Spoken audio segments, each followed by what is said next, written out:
Traffic and Weather Center is active. If news breaks, we'll break in. This is the Miami Valley's radio station, WHIO. Depend on it.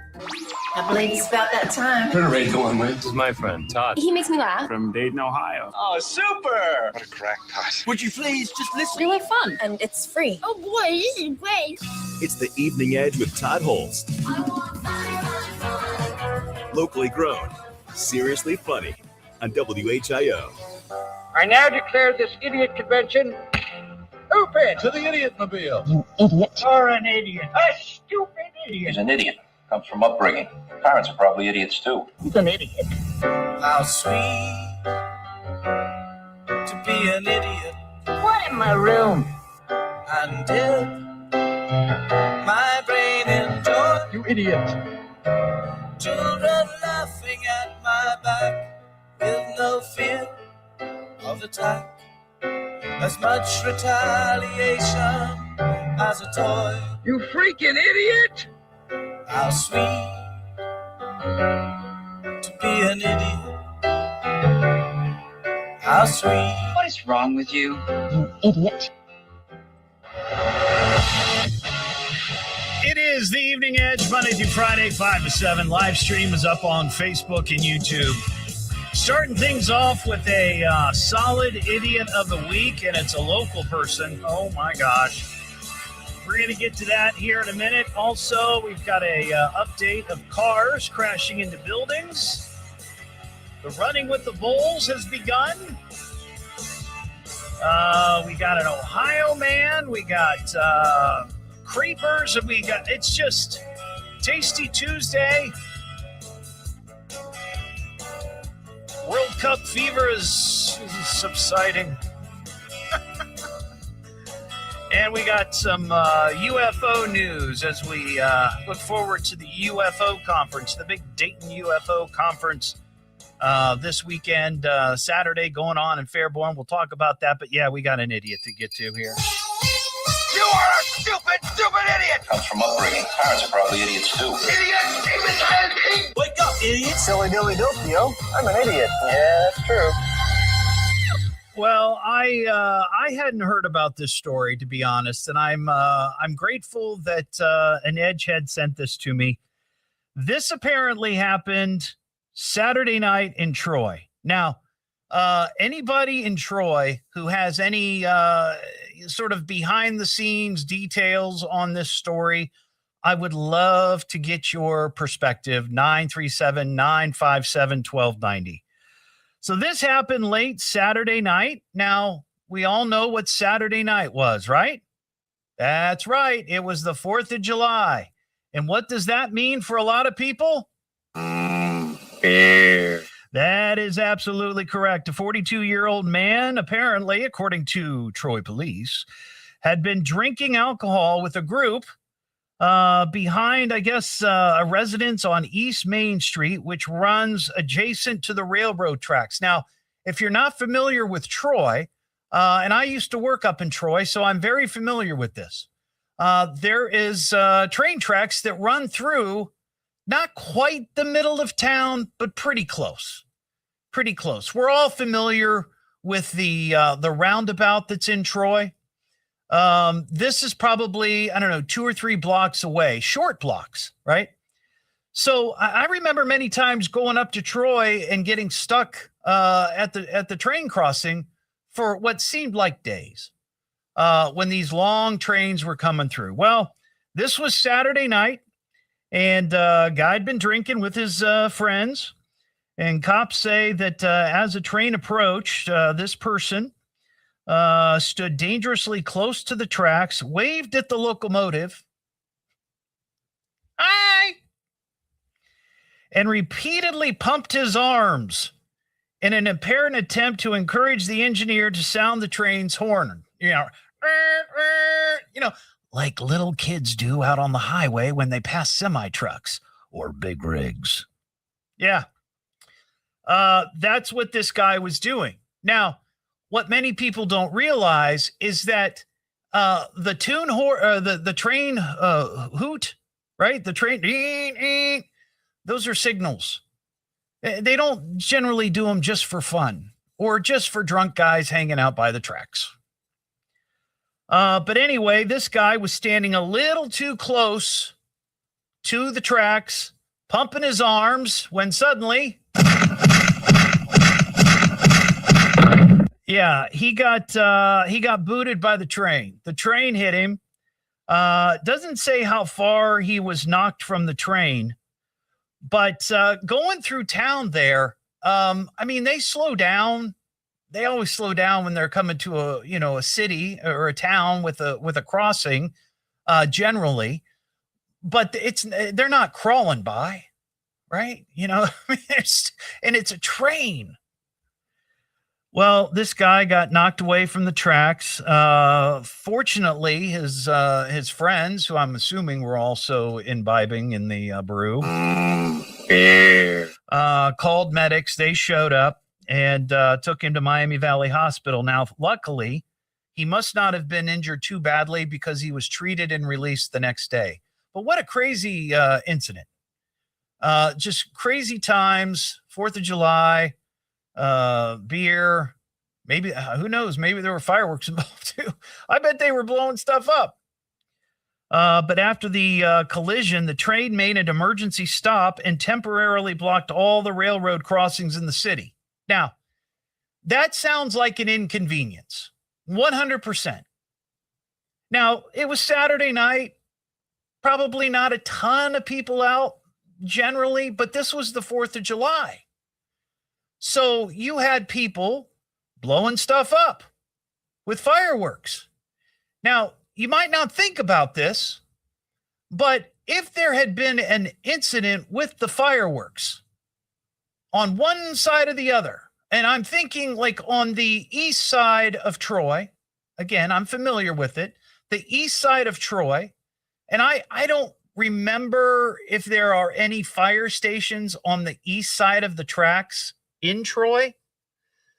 But if there had been an incident, the fire trucks would not be able to cross the road because the train track would be stuck there. This has happened many times, not just in Troy, but in other places. I've heard stories like this where the only crossings are blocked because of a train that stopped, and emergency vehicles, whether it be ambulance, fire, or police, can't get to the other side. So not only did the guy end up injuring himself, thankfully, not seriously, otherwise they wouldn't have released him the next day. But this could be a real problem. This could be a real issue. And thankfully, it doesn't appear anything else like that happened. But man, oh man, this guy was cited for disorderly conduct while intoxicated and criminal trespassing. The train's crew was not injured in the collision. Well, I wouldn't think that anybody on the train would be injured if they just hit somebody, like a guy, hanging by the tracks, pumping his arms. But that's pretty idiotic. You got to stay away from the trains. And it's so weird because I see this all the time. There's still some tracks in the area. There's some up in Fairborn. Of course, the ones in Troy. And you know where I'm talking about. There's train tracks that are still being used. I live in Riverside, and the big train track that used to run right through, Dayton and Riverside, along Airway and Woodman. It's now a bike path. For the most part, they've taken out parts of the track, so it's not functional. But I would see people walking down the train tracks all the time, and you think you might be able to get out of the way. You're like, oh, I'll hear it; it'll be fine, right? Until you try to jump out of the way and you get your foot caught under one of the ties or the rail, and you break your ankle and you can't move. So anyway, I'm glad the guy's okay, but man, oh man, you gotta stay away from the train tracks, would you? We got a car into a building. You crashed your car. In local news, a spectacular car crash. House. Yeah, Jeff on the live stream commented, I live in Fairborn, and there's trains all times of the day. And if you drive down Kaufman, you drive parallel to the tracks, and they go through town at 35 miles an hour. That's speedy for, a big 50-ton train, It's a lot of force behind you, but man. All right, so we had another vehicle into a building. This happened. It was a house, and it happened over the weekend. I had somebody send me a photo. This was a house on Castano Drive in Trotwood. And I'm not sure exactly what day this happened, but from what I've been told, it happened over the weekend. So that is number 75 for the year. Number 75 for the year. Now, someone on the live stream or on my Facebook, when I posted this picture, they asked the question, and many people do, where do we stand this year compared to last year?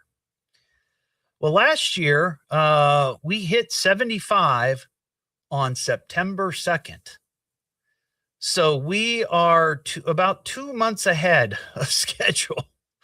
And last year we ended with 117. So I'm, as we all know, if you listen to this show with any regularity, I suck at math, but somebody can quickly do the math and figure out on average what we're thinking.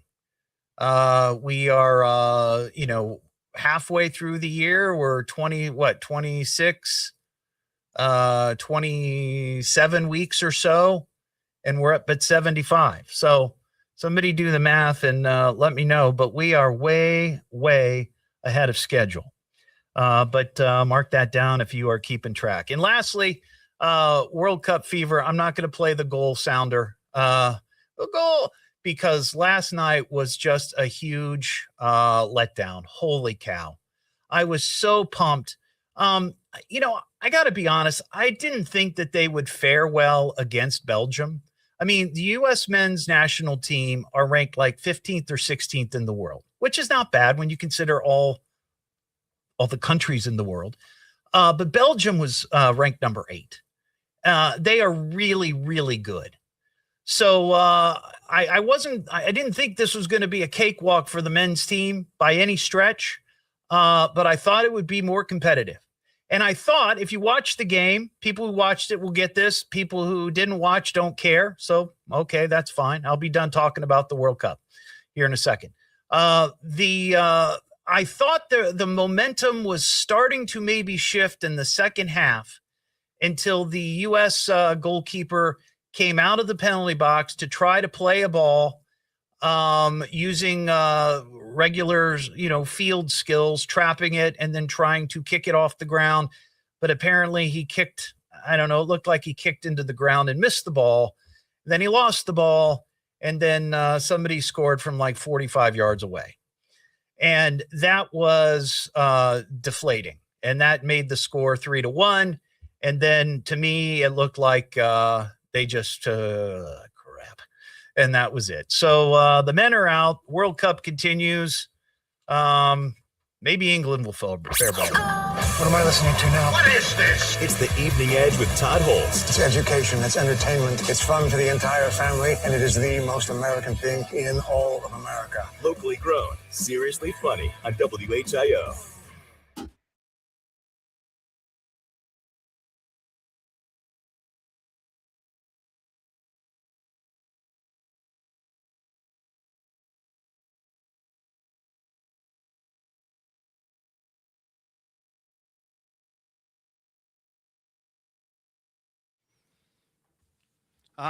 Thank you.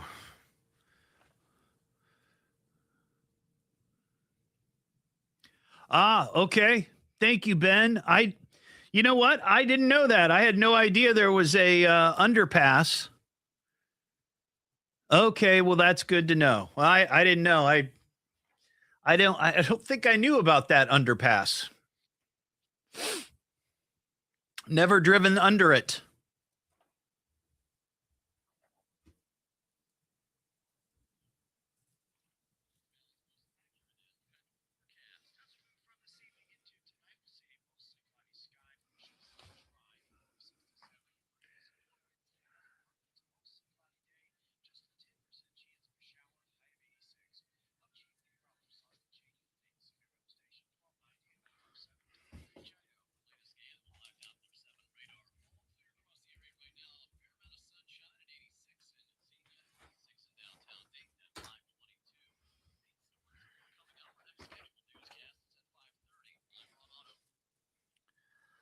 Todd, to answer your question, not well. I think tomorrow or Thursday, sadly, maybe the day that we have to send Luna over the rainbow, as they say.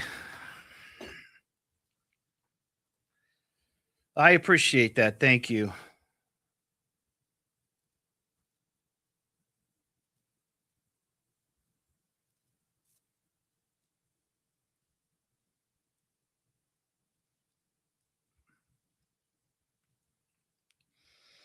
The Rainbow Bridge. That's what I was trying to think of.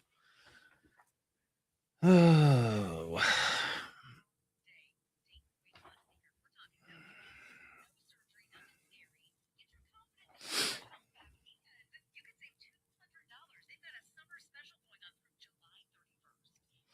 But I appreciate you asking.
Hey, William.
Dee.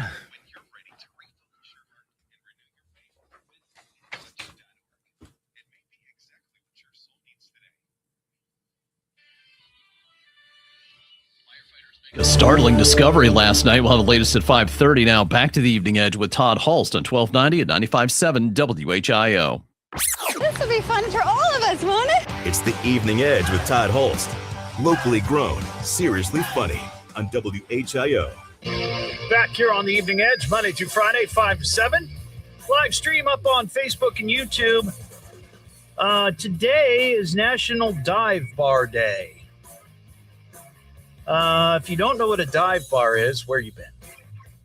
But I asked the Chat GPT, define dive bar. Affordable prices, casual environment, authenticity, local patronage, decor and ambiance, often decorated with memorabilia, neon signs, or vintage items, giving a nostalgic and quirky feel, limited service, and history and character. So I was thinking, what's your favorite dive bar? Maybe you've got one, or maybe you used to have one. Present day dive bars and dive bars of the past, because it's been a long time since I've been to a dive bar. I got to be honest. I don't really go out drinking anymore. Any imbibing I do is usually at home or at a friend's home. And Mary doesn't drink anymore, so she's the designated driver. So we don't really go out and do that sort of thing anymore. There was a time when we did. But I'm just curious if there's a place you used to go. I used to like going to King's Table over there on Camp Road in Beaver Creek, Camp and Grange Hall. That's a cool place.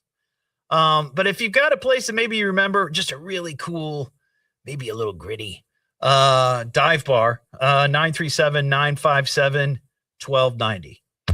It's the Evening Edge with Todd Hollst. With Todd? Okay, yeah, he's a lot of fun. Locally grown, seriously funny on WHIO.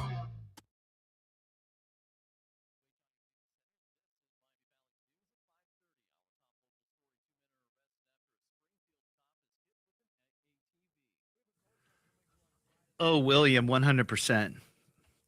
Yeah.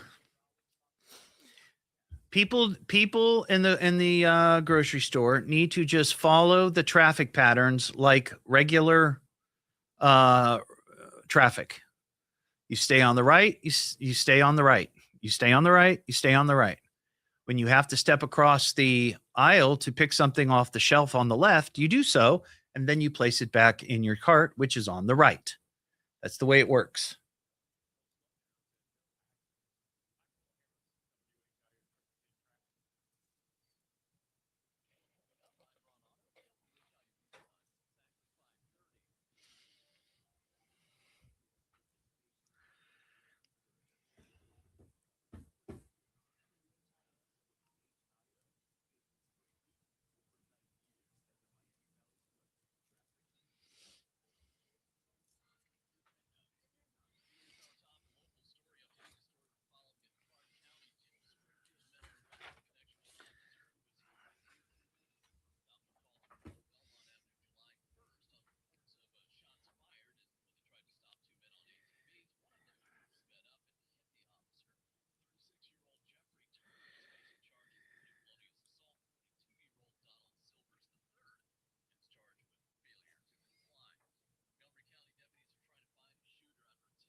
Hey, Jude, how you doing?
Wow, 30 miles away? Dennis, that is a long drive for a dive bar. 30 miles.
Oh yeah, Katie. Yep, tanks. That was a good one. Trolley stop. Yep. Yeah, I would agree. I mean, a lot of people wouldn't think of a dive bar with food, but used to, from time to time, I'd go to the Knollwood Tavern, or as we called it, the No Good Tavern. Because something always happened there.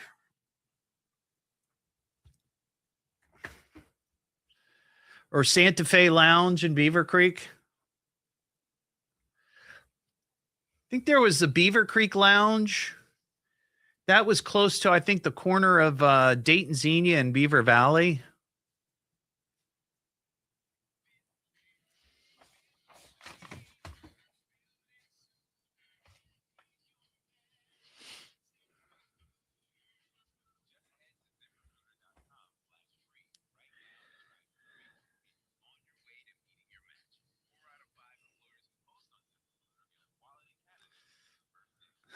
Bad time, Chucks. I love that. Probably very accurate. WHIO is all news. Dayton's news all talk. and talk. All the time. The WHIO News Traffic and Weather Center is active. If news breaks, we'll break in. This is the Miami Valley's radio station, WHIO. Depend on it. Don't hesitate to call. You call me. You better call me. Damn it, get me a phone. Call me on my radio. I'm gonna call you. You got him on the radio? You won't make a simple phone call? What is wrong with you? It's the Evening Edge with Todd Hollst. Locally grown, seriously funny on WHIO. Back here on the Evening Edge, Monday through Friday, 5 to 7. Live stream up on Facebook and YouTube. It's National Dive Bar Day. So the question is, do you have a favorite dive bar you like to go into around the area? Or maybe one from the past. A lot of places have closed. Popular one that a number of people have mentioned, Tanks. Tanks. They're on Wayne Avenue. I remember going to Tanks. Also, let's see, we got off the live stream, we got McGuffey's, High Spirits Tavern, the Cubby Hole or McDiggers, Schroyer Inn. I think, I think that's gone now, but Villa Tavern. Ones I remember in Beaver Creek, I mentioned King's Table, and Katie on the live stream made a great point. Lots of times dive bars generally don't have food. King's Table has great food. So, okay, maybe that's not a dive bar, but I always like that bar. But the three that I remember in Beaver Creek from growing up, and they're still there. Well, two of them are still there. The one that I recall years and years ago, I want to say it was the Beaver Creek Lounge. And it was near the corner of Dayton, Xenia, and Beaver Valley. I think it was called the Beaver Creek Lounge. But that was very, very, very early in my dive bar career. And then there was the Knollwood Tavern, which is still there, and then Santa Fe Lounge. That was always more kind of like, I wouldn't call it a biker bar, but you see a lot of bikes out there, which is fine, whatever. But the Knollwood, that's been there since I was a kid. I mean, I bet that place has been there for 60 years. I have no idea. Drew in West Milton. Hey, Drew. Hey, how's it going, Todd? Happy to be here. Show. Oh, well, I appreciate it. Thank you so much. So do you have a dive bar that you would frequent or still frequent, maybe? I don't know. I do from time to time. It's in downtown Dayton, so other than that criteria, I think it's very divey atmosphere. I make a good pitch for the Southern Belle Tavern right by the Dragon Stadium. Yes. Now, wasn't the Southern Belle at one time located back in the residential area of the Oregon District? I think that might be correct. I know they moved at one point. I'm pretty young, so I wasn't around for that, but I heard that. I love that. I like that place. My wife and I used to go there when we were young and we were dating. But I remember there was a place in the Oregon District resident, maybe on Green Street, like the corner of, and it was across from a park. There's a little park down there in the district. And I think that's where it was. I never went to that location, but I've been to the one by the ballpark a number of times. That's a good one. All right, Drew, appreciate your call, buddy. Have a good one. That line's open, 937-957-1290. Here's another question. Has anybody ever run with the bulls in San Fermin, Spain, Pamplona, Spain? It's the San Fermin Festival, known as the Running of the Bulls. It kicked off yesterday there in Pamplona. This is when thousands of people sprint ahead of 6 fighting bulls and 6 steers every morning at 8 a.m. I guess it goes on for 9 days. And I got to be honest with you. I think it's a little barbaric, but people enjoy what they do, And I always root for the bulls. Always root for the bulls. And they say, according to the story I saw, 16 people have died over the last century. Getting gored by the bulls or stamped on or gored or whatever, stomped on. But I'd be curious if anybody's done that. Every couple of years, this story comes up on the show, and I always ask. And I think one year we did have somebody who'd actually done it before. But I'd be curious if anybody has any thoughts or an experience. 937-957-1290. We've got an idiot with a gun to talk about. Another idiot with a gun. Me with a gun. I mean, that's really scary. Why don't you just give me the gun, all right? An idiot with a gun? What was that business with a gun? A naked guy with a gun? Why can't you just pick up the stupid gun and wave it around? I hate to shatter your ego, but this ain't the first time I've had a gun pointed at me. Well, I saw this story, and it reminded me of something that I experienced, and many people have probably experienced this. When my wife and I used to live in Xenia, we lived next to some people who were very, very nice. They were nice people. However, things kind of turned a little bit one New Year's Eve when they were celebrating New Year's Eve, and we heard 2 big shots, like gunfire. And we thought, oh God, what has happened? And I quickly, run out the back, and I look over towards the back of their house, and they were just outside shooting the gun up in the air for celebration, which is just stupid. It's just idiotic. This happened in Canton, Ohio on Friday night, of course, 4th of July weekend. 46-year-old woman who was critically injured in her home by gunfire after a group of people were firing a weapon into the air while celebrating the 4th of July. This happened 11:30 p.m. This woman's inside her house, minding her own business, enjoying the holiday or the evening, and she got shot in the back. She was sleeping. That's how she was enjoying the evening. She was sleeping. She was in her bed. She was struck in the back by gunfire. The woman managed to, I don't know if she was alone or with someone, but they took her to the hospital. And she's recovering, but they located the suspect, a 24-year-old guy whose gunfire injured the woman, as well as other individuals in the incident. Yeah, he was reportedly firing a weapon into the air, setting off fireworks. See, the fireworks weren't enough. They just weren't enough. He needed to add a little gunfire. So now he's facing felonious assault and improperly discharging a firearm at or near a habitation. Very technical. In other words, just shooting it up in the air, and wherever the bullets may land, the bullets land. 937-957-1290. Jeff in Beaver Creek. Hey, Jeff. Hey, Todd. How you doing? I'm doing well. Now you're in Beaver Creek. Do you remember the Beaver Creek Lounge? Oh, yeah. I graduated from Beaver Creek in 86. I got to be one of them early drinkers at 19, but I got a bar. I don't know if you remember. It was kind of catty corner to Marion's Pizza there. There was a main auto parts, and right next to it was the Mouse Trap. Oh, wait a second. Could you mean the mouse that roared? Or, I'm sorry, the mouse that roared. Yes, yeah. I do remember that. Now, that was way before my drinking days. But I remember the mouse that roared. It became something else before it totally shut down. I can't remember what it was. I can't remember, but yeah, I'm sorry, the mouse that roared. Because I would I'd frequent there pretty often. Like I said, because that little. Oh, you can drink beer at night too. So I thought, you could go in there on Tuesday night, ladies' night. Go in there with some friends and get a pitcher of beer for $2.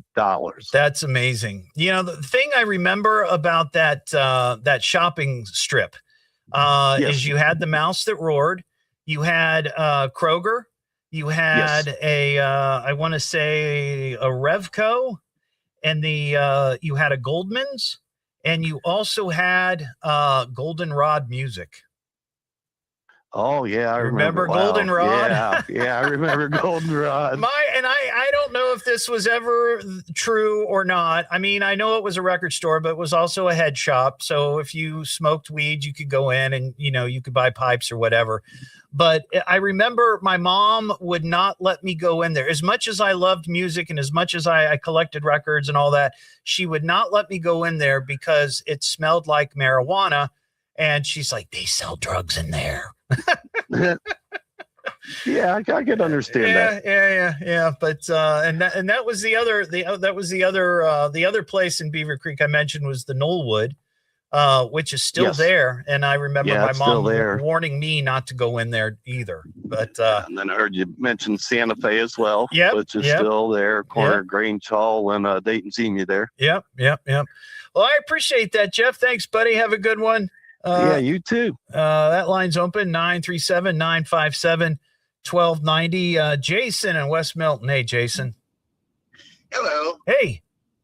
The lady that was shot in the back. Yeah. I know how guns work. I play with them a lot. Yeah. The guy was not shooting into the air.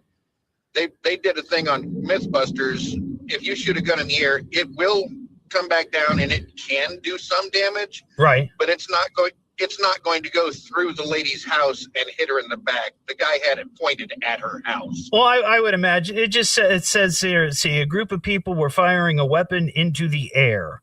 So I guess it's not, they're not in the air. They're not saying, well, I guess it would be kind of in the air if they're shooting up towards a house. Maybe. If she's on the second floor, maybe, and they're in the yard. Yeah. I don't know. I mean, I know what you're saying. I get it. But either way, they were shooting the gun in the neighborhood. Yeah. Just for fun. So I think that might not be a great idea. Never a good idea. Yeah. That we can agree on, Jason. I appreciate your call, buddy. Have a good one. No problem. Yeah, that line's open, 937-957-1290. Yeah, I think it's just a little parsing there, like up in the air, kind of diagonal, either. Yeah. But that's a little crazy. That's nuts. What am I listening to now? What is this? It's the Evening Edge with Todd Hollst. It's education, it's entertainment, it's fun for the entire family, and it is the most American thing in all of America. Locally grown, seriously funny on WHIO.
Thank you, Colleen.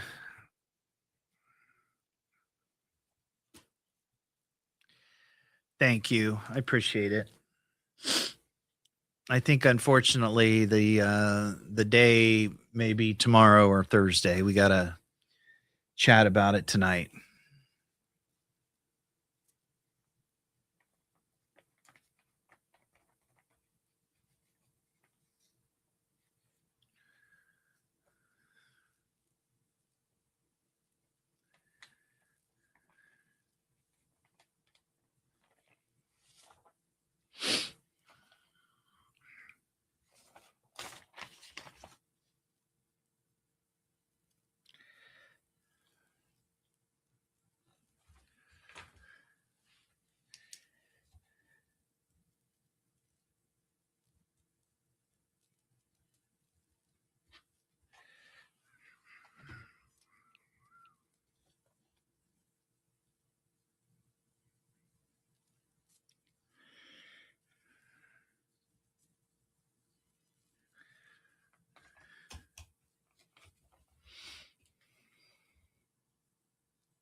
Hey, Bryce.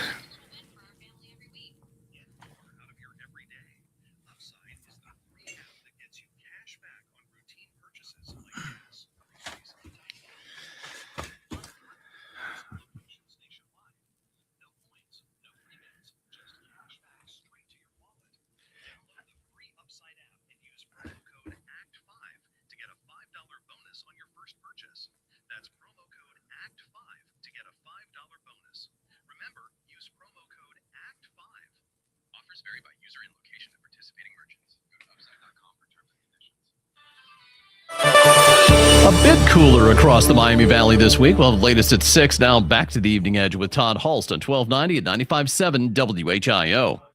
It really is a lot of fun. It's the Evening Edge with Todd Hollst. Locally grown, seriously funny on WHIO. Back here on the Evening Edge, Monday through Friday, 5 to 7. Live stream is up on Facebook and YouTube. Well, I saw this story, and I would bet that this would be a huge hit here in the States, but this is going on in Japan. Krispy Kreme. We have Krispy Kreme, obviously, but Krispy Kreme is celebrating their 20th anniversary in Japan. And they have come up with a promotion. I love this. July 30th through August 18th for $11, about $11.60. It's like 1,700 yen. You can go in and spend 45 minutes and eat all the donuts that you want. It's all you can eat donuts. Costs you about $11.60 in American money, dollars. Guests can order up to 12 donuts at a time and enjoy unlimited self-serve iced coffee, iced tea, and lemonade. Now, here's the catch, though. Again, you've only got 45 minutes. And if you don't finish the order, they will charge you $1.35 for each donut left over. And I guess $11.60 is about the cost of a dozen donuts in Japan at Krispy Kreme. So you're just basically ordering a dozen at a time. I don't know about any other donuts there, but I think if they were the hot, fresh Krispy Kreme glazed, I could eat 12. 100%. For some reason, those go down much easier than the other donuts. But man, oh man, that sounds good. And they're only doing it at 2 locations, both in Tokyo. That's kind of a cool promotion. And then I saw this morning and had a little fun with it on my Facebook page if you want to check it out. For some reason, an ad for Saks Fifth Avenue popped up on my feed. Now, I've never, ever, ever shopped at Saks Fifth Avenue. But for some reason, it popped up. And they are selling a pair of low-top sneakers. They're called, well, I guess this might be the designer, Maison Margiela. Yeah. But they're replica deconstructed suede sneakers. Now, here's the thing, and you've got to see it on my Facebook. For the folks on the live stream, there it is. It's a pair of black suede sneakers, but the toe and the heel are wrapped in what looks like duct tape. Now, at some point, maybe in your life, I've known a few people who, in a pinch, their shoe blows out, and all that's there to fix it is duct tape. And you wrap the tape around it. you hope for the best. In fact, I played soccer with a guy who had a pair of shoes, soccer cleats that he had held together by duct tape because he was too cheap to buy new cleats. But they won $890 for this pair of shoes that look like they have duct tape wrapped around them. And that reminds me of those jeans with the wet spot in the front that looks like you tinkled yourself. They were selling those for like $500 or $600 a pair. Crazy. So what I did is I got a pair of my old shoes, and I have wrapped them very similar to the Saks Fifth Avenue shoes in duct tape, and I am selling them on Facebook. Now, this was just the tease. I'm calling them the East Dayton Urban Trotters, but they are a pair of my shoes with duct tape wrapped around them, much like this $890 pair. Now, they only come in size 9. There's only one pair, and I'm selling them for $7.50 each. So if you want the left foot, you can buy it, or the right foot, you can buy it. Or if you want the pair, it's going to set you back $15. What am I listening to now? What is this? It's the Evening Edge with Todd Hollst. It's education, it's entertainment, it's fun for the entire family, and it is the most American thing in all of America. Locally grown, seriously funny on WHIO.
It's education.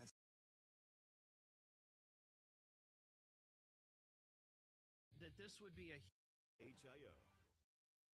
7 WHIO.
Well, see, that's what I'm thinking, Colleen. And maybe I could sell him for charity.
.95.7 WHIO, Dayton's news and talk depend on it. WHIO is all news. Dayton's news all talk. and talk. All the time. The WHIO News Traffic and Weather Center is active. If news breaks, we'll break in. This is the Miami Valley's radio station, WHIO. Depend on it. I'm looking for the dude by the name of Todd. He's a local boy. He's a clever boy. He's got the microphone. He's got all the firepower he needs, and he ain't afraid to use it. We heard about your broadcast. Woo! It's like Fruit Loops. Okay, let's get this started. It's the Evening Edge with Todd Hollst. Locally grown, seriously funny on WHIO. Beer, beer, beautiful beer, in cans or in bottles, all straight from the glass. Beer, beer, beautiful beer, there's no finer way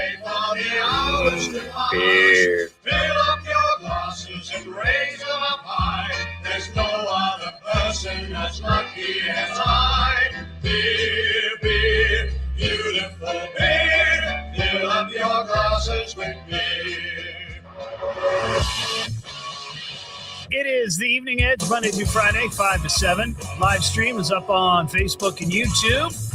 Talked a little bit about this last hour. It's National Dive Bar Day. Dive bar. I like seedy dive bars, though I haven't been to one in a very long time. But I just thought I'd ask the question. You know, Dayton is a pretty big bar town. At least it used to be. I don't know if it still is. The younger generation doesn't seem to be into bar hopping like the older generations. But there's some out there that still do. If you've got a favorite dive bar you like to frequent, maybe it's close to home, within stumbling range, or maybe one from the past. An iconic dive bar here in the Dayton area. 937-957-1290. Last segment before the news, I was talking about this crazy designer shoe that popped up on my Facebook feed from Saks Fifth Avenue. It's a deconstructed suede sneaker. It's black.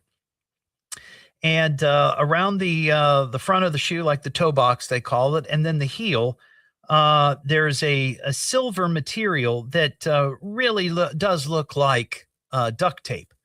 Now, we've all used duct tape for odd things, and I'm sure there's probably some of you out there who have used duct tape on a shoe. And this morning I was just feeling, just a little goofy, and I grabbed a pair of my shoes that I no longer wear, and I wrapped some duct tape around them, and I just sort of did a side-by-side comparison, which you can see on my Facebook. And somebody called in during the news and said, if I'm having financial problems, I probably should just ask for a raise and not necessarily try to sell shoes. And the joke is that I'm selling these shoes for $7.50 each. For each shoe, you can get the pair for $15, and it's just kind of a joke. But then I started thinking, well, wait a second. Would there be any reason or desire for someone out there to buy a pair of my shoes, very fashionably designed, like these $890 sneakers from Saks Fifth Avenue, that actually belong to me, and using real duct tape? And I thought, could we turn this into some sort of charity thing? I don't know. Maybe that's a pipe dream. I have no idea. But maybe tonight, I think I go home. I may throw these up there on eBay. I'll wrap the other shoe, and I'll make them available, and I'll share them on my Facebook. And if somebody wants to bid on them, you can bid on them, and we'll give the money to some charity, and you can have the shoes. Heck, I'll even sign them for you. That might be kind of fun. And that brings me to another point. What's the craziest thing you've used duct tape to fix? The craziest thing. Was it shoes? Or maybe your car? 937-957-1290. I saw this story, and there's an AI, and I put this in air quote, actress. Her name is Tilly Norwood. We've talked about her on the show before. She was created by an AI studio called Particle 6. She originally, I guess, was created to be a music star, but she's completely 100% AI. But the story refers to her as an actress, because she's going to be making her film debut in a coming-of-age comedy drama. And I was thinking, there's already a lot of controversy with AI, especially in the entertainment world, where, actual living, breathing actors and actresses are concerned that AI could replace them because it's cheaper. You can get the actress or actor or AI character to do whatever you want them to do without any question, whereas an actor or actress may not want to do that or give their own interpretation. Should we be calling these AI, I don't even know what you call them. Avatars? Would they be an avatar? Should we be calling them actresses or actors? I feel like no, because to me, that when I think of an actor or an actress, I think of a living being, even like a dog actor or actress, right? I would consider Rin Tin Tin or Benji an actor. But an AI that's just digital data? I'm not sure. The movie is called Misaligned, and it follows her through a story of existential. It's just chaos. That's all. The film will be set in the cloud and will follow the AI creation who has no body, childhood, or experiences as she battles against a, quote, seductive rogue bot from the dark web that pushes her to go against her guardrails and have desires, impulses, and ambitions, making her more human. Wow. Interesting. 937-957-1290 if you have a thought on that. Speaking of films, I saw this survey. This is from Talker Research. They surveyed 2,000 people, and it indicates that Americans want less time in movie theaters overall. They want shorter movies. They think movies are too long. I have never thought that films in general were too long. Ian, have you thought about that at all? Because there's a very specific reason I bring Ian into this as a member of the Gen Z crowd. Let me explain. Yeah. While the average ideal movie length came in at just under an hour and a half mark, only 10% of Americans voted for 2 hours or longer, and just 3% say movies should run over 2.5 hours. I think 2.5 is too long. That's, to me, is a little too long. Yeah. But here's the thing. It goes really by generations. For example, baby boomers, their average, the time that they think is the perfect time, 93 minutes. 93 minutes. So that's just over an hour and a half. Gen X, 90 minutes. It drops a little bit below, about 89 minutes. Millennial, the average drops off again to 86 minutes. But for Gen Z, your audience or your crowd, your cohort, the combined average ideal movie length is 82 minutes, which I kind of feel like it makes sense because everybody's attention span is going down. That was going to be what I said. I was going to say that as well, as the reasoning. Yeah, that makes the most sense. But we get bored quicker. But it's odd because I feel like the shorter something is, the less I'm willing to go to a movie theater and pay $14 for a ticket. I mean, are we gonna turn into a society where we want all movies to be, like an hour and 15 minutes, and we want to be out. We want to be doing other stuff. That's too short for me. Yeah, but I don't know. But but most movies are only like an hour and 20 minutes. I think the most that I'm willing to sit through, maybe like an hour 45. That's my. It really depends on the film and the director.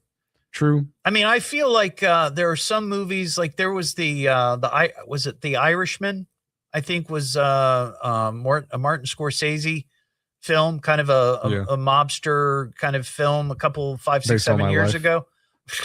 You're such a gangsta. That movie I thought was perfect. It was just, and it was long, but it was a really good movie. And I thought it was just ideal, but some movies, hour and 20 minutes. They get boring quick, man. Yeah, they can. Well, if you got any thoughts on that, 937-957-1290. Oh yeah, Dennis on the live stream mentioned Gettysburg. That's the only movie I have ever seen in a theater that actually had an intermission. Yeah, I remember I was surprised. I watched the first hour and like 20, 30 minutes, and I thought, wait a second, they didn't finish the battle. Intermission. Like, oh, I'm an idiot. What am I listening to now? What is this? It's the Evening Edge with Todd Hollst. It's education, it's entertainment, it's fun for the entire family, and it is the most American thing in all of America. Locally grown, seriously funny on WHIO.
The G spot?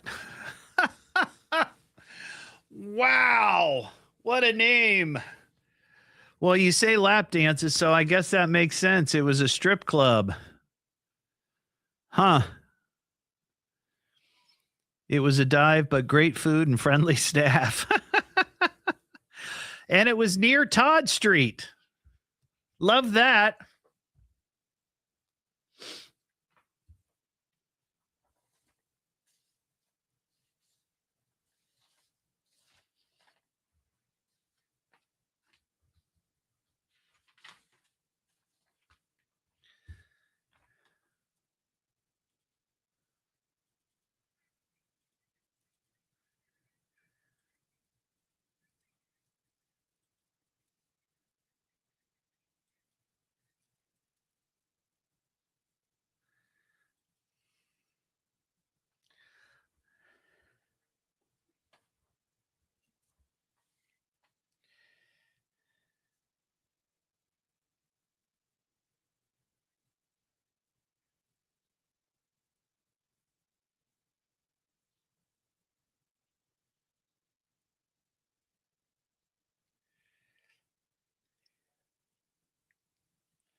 WHIO. I promise this will be fun. It's the Evening Edge with Todd Hollst. Locally grown, seriously funny on WHIO. Back here on the Evening Edge, Monday through Friday, 5 to 7. Live stream up on Facebook and YouTube. Is anyone missing a pig? I just saw this post from the Humane Society of Greater Dayton, followed by a news story on News Center 7 that a pig was found near the railroad tracks on Webster Street in Dayton, found earlier today. And if you happen to be the owner of this pig and you're wondering, where's my pig? The Humane Society of Greater Dayton, I guess, either has the pig or they have details that they can share with you. This is the telephone number, 937-268-7387. If you are missing your pig, they have it. So go claim your pig. We've got some breaking the law news here. Breaking the law, breaking the law, breaking the law, breaking the law. Well, this happened in High Point, North Carolina this past Sunday. Cops got a 911 call that someone showed up at the Wesley Memorial Methodist Church there in High Point with a weapon of mass destruction. Wow.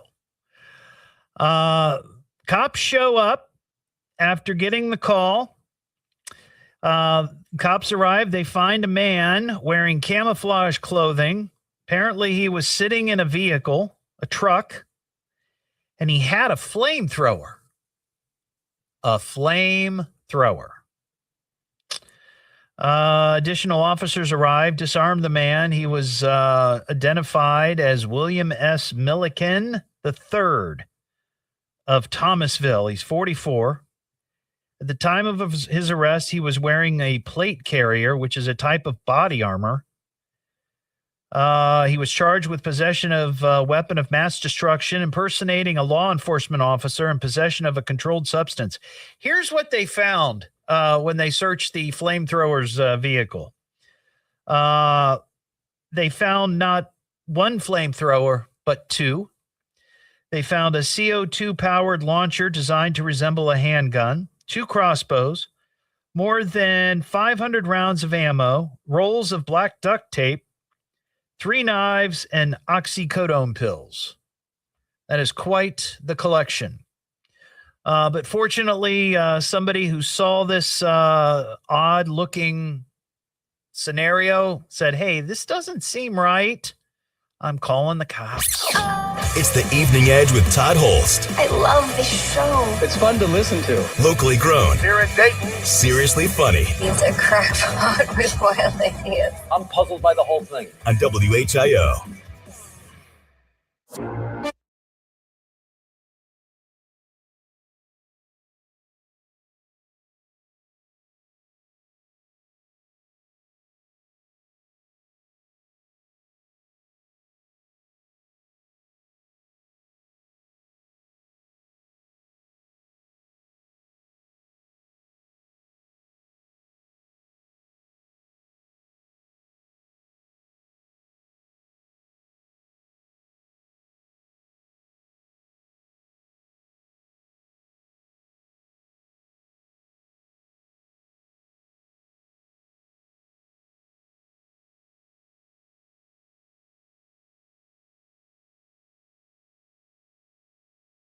Pig roast.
Ooh.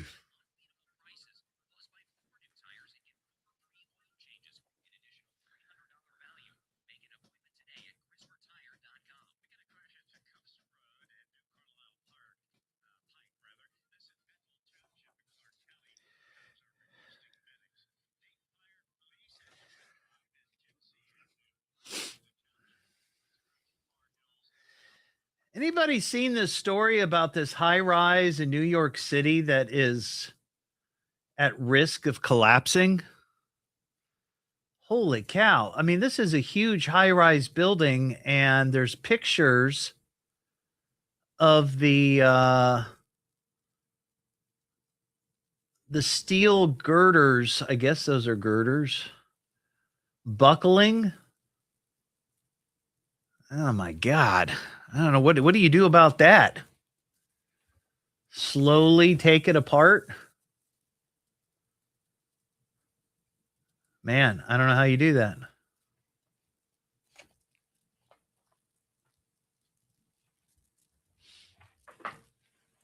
Like, how would you take that down?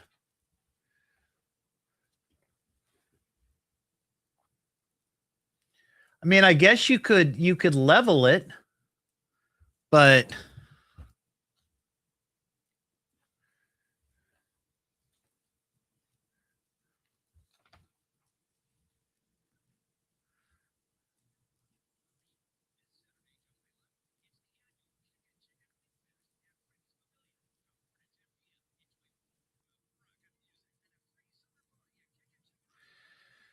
well, I know explosives are on.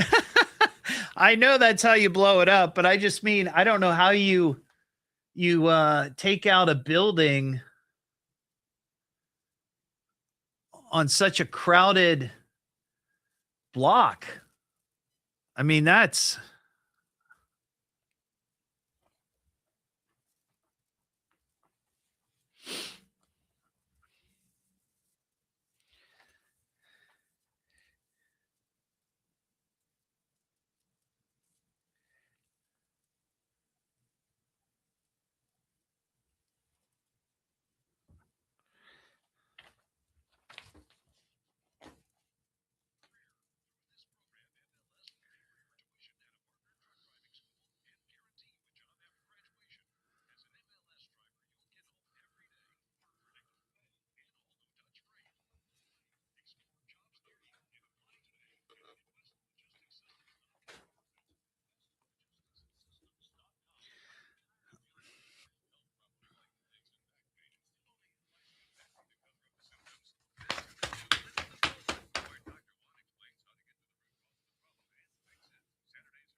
It's the Evening Edge with Todd Hollst.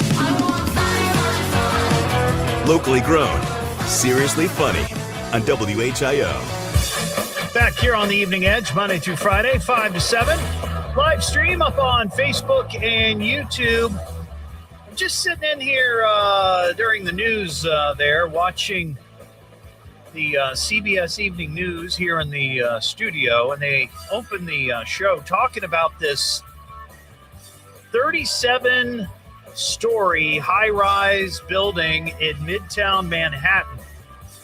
Now, if you haven't heard about this story, this is scary. It was evacuated today after structural support columns buckled. Can you imagine being in this high-rise? You're just doing your thing. I don't know if this is a apartment building, like housing, or if it's businesses or whatever it is. But you're sitting there just doing your thing, and all of a sudden, the building just starts to feel like it's collapsing. Officials warned of potential localized collapse and established a frozen zone around the building. Now, I remember, and we've all seen videos of big buildings being brought down, right? With explosives. I understand that's how it's done, right? And when they took down Reich's downtown, I mean, many, many, many years ago, to make room for the Schuster Center and that high-rise apartment building. In that case, you did have some buildings that were close by, but to my recollection, the only buildings that were on that block downtown was the Reich's department store. Obviously, there were some nearby. I get that. But the video that I just saw, I mean, these buildings some of these high rises look like they're no more than 10 or 15 feet away. How do you go about, and maybe a structural engineer would know this, how do you go about bringing down a building in a city like New York City? In Midtown Manhattan, where there are just blocks and blocks and blocks and blocks and blocks of high rises. How do you even do that? I mean, I know dynamite. Yes. Somebody said explosives. Yes. Okay. But still, you are in a city where there are a lot of these buildings, and any explosion, in my head, maybe I'm wrong, is going to cause windows to shatter for blocks and blocks. Am I wrong on that? I mean, I don't know anything about it. I will admit it, but how do you do that? You would think that maybe does it have to come down like piece by piece? Maybe somebody knows. 937-957-1290. You know the answer to that, because, and I don't know at what floor the columns were buckling. If they're near the top, can you just shear the top off the building? Like maybe the first 3 floors, if that's what's doing it. But I would imagine that the buckling is probably lower. I don't know. 937-957-1290. We got some UFO news. I'm not saying it's space aliens, right? But it goes without saying it's space aliens. Well, this Saturday in Fairborn, it's the Dayton UFO conference. We've had some folks on the show talking about it. You can get details at Eventbrite. I talked to them today. Tickets are going fast. So if you have any interest in going to the Dayton UFO conference, you better jump on it. There's going to be keynote speakers all day long, 8 a.m. to 7 p.m., plus more than 30 vendors, Q&A panel, experiencer forums, all kinds of cool stuff. I'm going to be out there. And it's sponsored by UFO 101 there in New Carlisle, my friend Dave McWhorter. But I saw this in relation to the Dayton UFO conference. This is compiled. This was a recent story compiled from the National UFO Reporting Center. What they did is first they broke it down by state, like which states have the most UFO sighting reporting. Ohio is like in the top 7 or 8, but they broke it down specifically by city in Ohio, and I thought this was interesting. So number 10. And these are reports dating back to 1995. So from 95 to now. Number 10 on the list, Garrettsville, Ohio, 44 sightings. Number 9, Cambridge, Ohio, 47. Number 8, Youngstown, 49. Number 7, Canton, 57 sightings. Number 6, Akron, 68 sightings. Dayton, number 5, with 100 sightings. Toledo was number 4 with 106. Cleveland, number 3 at 127. Cincinnati, number 2 at 175. And number 1, Columbus, 287 sightings since 1995. What makes Columbus so special that the aliens, if that's what they are visiting Columbus? I looked back at the 3 most recent UFO sightings here in Dayton, and they've all been in the last month or so. The most recent was June 18th. This was in the Springfield area. Somebody reported a bright white chain link object in sky seen with naked eye. That would be Elon Musk's Skylink. Isn't that what it's called? Skylink? That's what it was. It flies over all the time. Let's see. On the 16th, there was a spherical stationary object with no discernible details. I believe that was the weather balloon we were talking about a couple weeks ago. And then back on the 2nd of June, it says initially it was a cigar-shaped sighting or craft or whatever. Initially a slow flyover that rapidly sped up towards the end when it crossed the sky in a matter of seconds. So that was reported on June 2nd. So there you go. But once again, Dayton UFO conference happening this Saturday in Fairborn, Doubletree by Hilton, the Dayton Fairborn Conference Center. Just search on Eventbrite Dayton UFO Conference. 937-957-1290. Ian, were you going to say something? We had somebody who was going to answer a question about the building, and then they hung up. Because he didn't want to talk, but he left a message, and I'm going to relay that message. Oh, okay. Let me get my translator out. I don't know if you can see the chat, but Rod in Dayton said that he worked on the Reich's building collapse in downtown Dayton. Oh, wow. And he said that they use something called shape charges, and they go on the internal support beams and they place them in such a way that when they explode, the building falls into itself in like a controlled pile. And they do it in a sequence. It's not just all at once. Oh, so they do a little bit at a time and try to kind of maneuver it down, I guess. I think so. And he said that actually one of the either a beam or a large rod or something came loose from when it was coming down and actually went into a nearby church. Ah, yes, I've heard that. Somebody on the live stream mentioned that. Yeah. That's what he was. That's what he was talking about. So that's how they come down. Well, if that's all that happened, that's pretty good. I mean, I knew there was a way to do it. I wasn't sure how. Because shape charges. Because lots of times when you see buildings and videos being taken down, the most recognizable, lots of times, are old casinos in Vegas. Yeah, and there's a lot of them out there, but usually they're sort of by themselves, they're not right next to a skyscraper. Yeah. So interesting. All right. Well, thank you for that.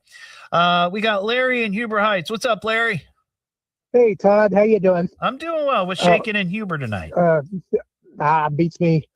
Talking about dive bars and stuff. Yeah. I used to go to the 8 Ball in 2nd Street, and it was a blast. Had a real good time there. Now, spent lots of money. When you say 8 Ball, it sounds like it was a billiards parlor. It had a pool table. Okay, it had a pool table. Yep, pool table. Yeah. Did they serve food? Maybe pizza or something. Okay. That's about it. Yeah, because I asked the Chat GPT to define a dive bar, and one of the things was that it rarely has food. So I'm just curious what if they had that. Let's put it this way: it barely had food. Yeah, I got you. Maybe a little snack machine or something. Yeah, I got you. All right, thanks, Larry. Appreciate that. 937-957-1290. Yeah. So today is National Dive Bar Day. That's what Larry was there talking about. Do you guys, Ian? Do you go to you and Helena, my my niece that you are now engaged to. Yes. Do you guys ever go out to? No, we're kind of homebodies. Do you find that a lot of your peers are the same way? Because the prevailing thought is that the younger generations, in particularly Gen Z, and this is why I love having you on the show, because you give a younger person's perspective. Thank you. I'm Gen X. My age group, when we were young, we were out like all the time. Like we were bar hopping all the time. Many people were. But I've heard over the years, that has sort of started to dwindle. And I'm just curious, do you find your friends do this or? No, we like most of my friends, we all stay in every now and then, but we do have our apartment friends in the same complex that we live in that they'll go to the Rose, the Yellow Rose. The Yellow Rose? Yeah, that's the bar, right? Is that the one out in West Carrollton? I don't know. I don't. Well, they're used to. I think it is. But you live in. I mean, not to give stuff away, I live in Fairborn. That's a long drive. I don't know. I could be lying. Holy crap, that's a long drive for a night out drinking. Well, whatever. They do that, but I think the reason why my generation doesn't do it as often is because, and like the presence of being online has become so much more prominent. Yeah. Like we have VR now, online multiplayer is so much more common in a lot of different games. So our generation kind of replaced, large human connection with technology. So do you think, and I've never done this before, but are there groups of people out there who all get online together and you're on camera with each other? You're all sitting around in your own places and you're drinking and you're having fun and you're chit-chatting with each other, but you're on the computer? I don't think we get on video chat with each other. Oh, I don't know. I'm just asking I think how it goes is like you get a game that you all have. I do this with my friends every now and then. Maybe we'll drink at the same time. Who knows? We might have a beer. Yeah. We'll make a challenge out of it. Like let's say like you die in Minecraft or something, you take a shot. Stuff You've like that. Turned it into a drinking game. Like, I like that's that. what people do nowadays because we don't like going out. There's got to be like a game that I'm familiar with. I know what Minecraft is, but I've never played it. But like Super Mario. There's got to be a Super Mario drinking game. That, I'm sure there is. And I'm somewhere you can probably Let's play. do it at the next get together, next Thanksgiving. No, but I mean, I wonder if there's some place online where people get together and play Super Mario. I don't even know if that's a thing. Like a forum where everyone will set up like with strangers, like, hey, let's do this. Yeah, but you got to be able to play. You got to see what other people are doing, right? I don't. Maybe that's for the next generation to do. That's it. That's right. That's it. Because I've heard your generation drinks less than the previous generations. Yeah. Well, maybe we can reverse that. What am I listening to now? What is this? It's the Evening Edge with Todd Hollst. It's education, it's entertainment, it's fun for the entire family, and it is the most American thing in all of America. Locally grown, seriously funny on WHIO.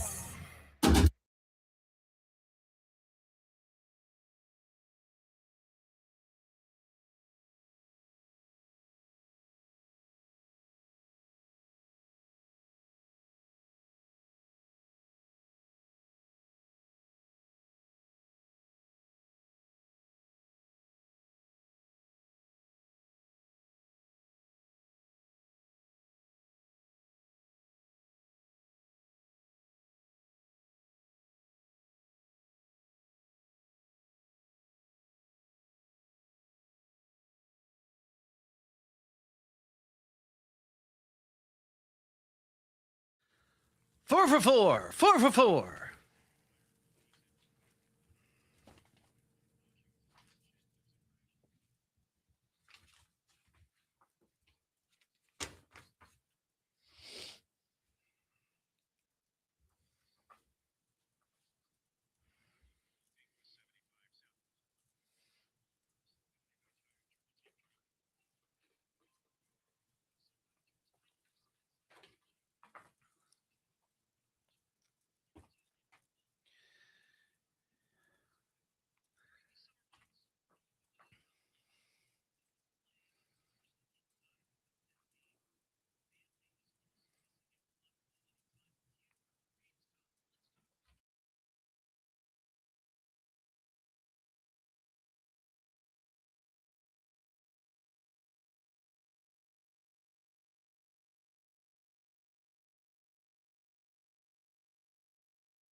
Thank you, Kelly. Thank you. Appreciate it. It's been a tough week or so, but we're hanging in there.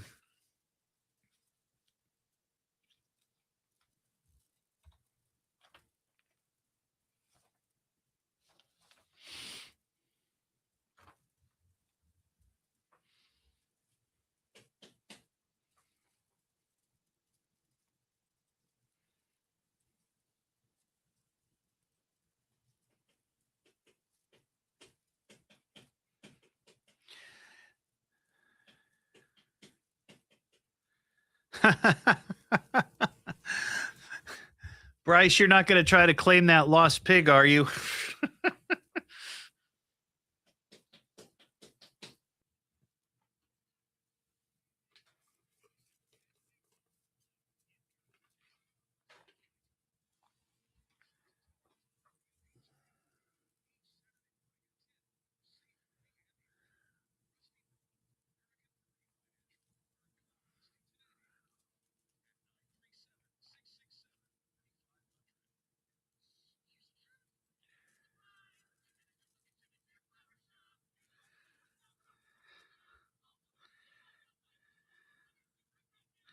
Have a good one, William. Thanks for watching.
First time in Dayton, Ohio, they put a plane in the sky. Oh, now can't get a bus to run on time. No, prayers up on 75. Oh, town that knows all about white and flight. Rob Dyrdek and Hawthorne Heights. Coming in, you see crazy stuff. Mexican food in a Pizza Hut. Yes, it's Dayton, Ohio. Allison, Jenny, me, oh my, Air Force Museum with giant rooms. Iran War section coming soon. Only in Dayton, Ohio. Been a while since I heard that, so thought I'd give it a little listen here. Well, there you go. That's the show. Thanks for listening tonight and watching on the live stream. We'll be back tomorrow just after 5. By the way, if you are one of those people that still use postage stamps, I saw this today, the beginning Sunday, the price of a Forever stamp is going up 4 cents from 78 to 82. And at the risk of sounding like an old guy, I remember when they were 12 cents. Oh, wow. Well, there you go. Have a nice night. You can get the podcast of the show at eveningedgetodd.com and many other podcast platforms. Talk to you tomorrow.